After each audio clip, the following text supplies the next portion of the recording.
السلام عليكم ورحمة الله. ازيكم يا حلوين؟ عاملين ايه؟ يا رب تكونوا بخير. زي ما بنهتم يا جماعة ببشرتنا، مش هينفع طبعا ان احنا نخلي شفايفنا متقشفة، هنخلي شفايفنا مقشرة، هنخلي شفايفنا غامقة.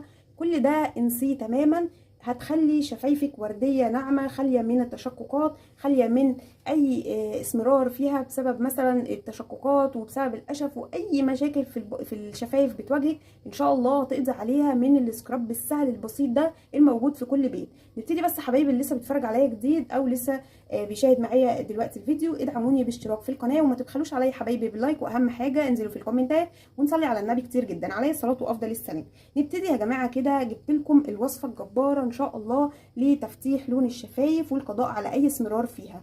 اول مكون معانا يا جماعه مكون سهل جدا بسيط موجود في كل بيت، هو يا جماعه الكركديه المطحون. الكركديه بتجيبوه من عند العطار، بتفرموه في الكبه او انتوا